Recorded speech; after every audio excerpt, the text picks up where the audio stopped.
আসসালামু আলাইকুম গাইস, সবাই কেমন আছেন? আশা করি সবাই ভালো আছেন। এখন আমি মাংস রান্না করব। তো মাংস কি কি দিয়ে রান্না করব ভিডিওতে এটাই আমি দেখাবো। আর বিশেষ করে মোষের মাংস, গরুর মাংস অ্যালার্জি এই জন্য খাওয়া হয় না। প্রথমে পেঁয়াজ দিয়ে নিলাম। আমি মাংসটা মাখায় রান্না করব, একবারে সব কিছু দিয়ে মাখায় দিব। তারপরে মরিচ দিলাম, কাঁচামরিচ, গুঁড়া মরিচও দিব, আগে কাঁচামরিচ দিলাম। এখন এখানে আছে আদা বাটা, রসুন বাটা আর গরম মশলা, ছাল আছে, সাদা ফল, কালো ফল দিয়ে নিলাম।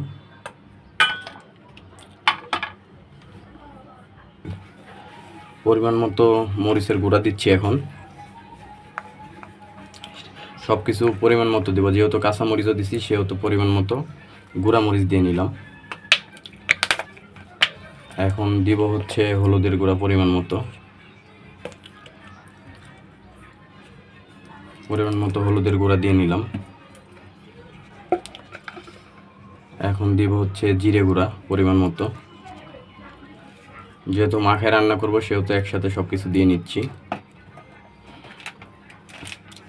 এখন এখানে অ্যাড করব হচ্ছে গরুর মাংসের মশলা, পরিমাণ মতো দিব।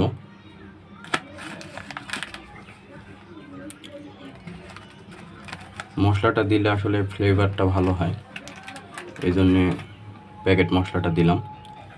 এখন আমি দিব হচ্ছে পরিমাণ মতো লবণ।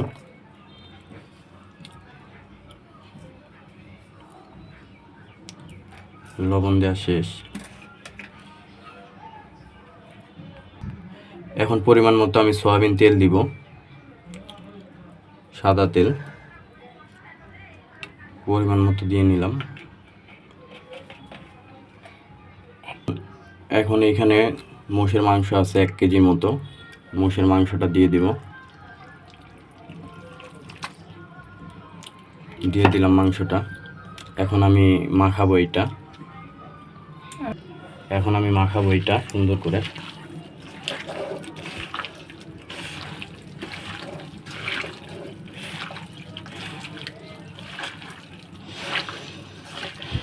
অনেক সুন্দর একটা গ্রান বাড়াইতেছে মাখানোর টাইমে।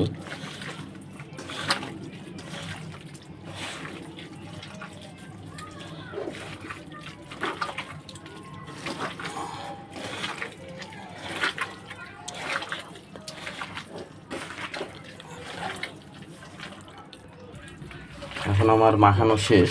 এখন পরিমাণ মতো পানি দিব, দিয়ে ঢেকে দিয়ে চুলাটা জ্বালাই দিব। পরিমাণ মতো এখন আমি পানি দিব।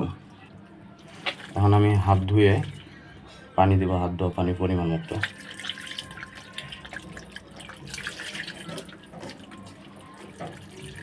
সিদ্ধ হতে যতটুকু পানি দরকার বেশিটুকু পানি ছাড়বে। এবার পরিমাণ মতো পানি দিয়ে দিলাম।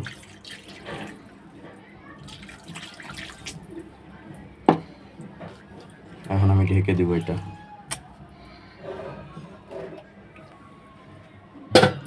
ঢেকে দিয়ে চুলাটা চালু করে দিব।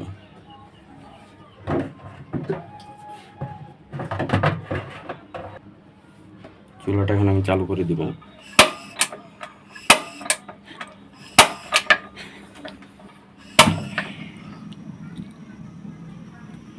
আমি চুলাটা চালু করে দিলাম। এখন আমি 20 মিনিটের মতো যে আমার তরকারিটা হয়ে গেছে। তো তরকারিটা এখন আমি নামাবো, খাওয়ার উপযোগী হয়ে গেছে। দেখেন কত সুন্দরভাবে রান্নাটা হয়েছে। তো এইভাবে আপনারা রান্না করে খাবেন, অনেক মজা হবে আশা করি। তো সবাই ভালো থাকবেন, আর ভিডিওটা যদি ভালো লেগে থাকে অবশ্যই লাইক, কমেন্ট করবেন, শেয়ার করবেন। সবাই ভালো থাকবেন। আসসালামু আলাইকুম।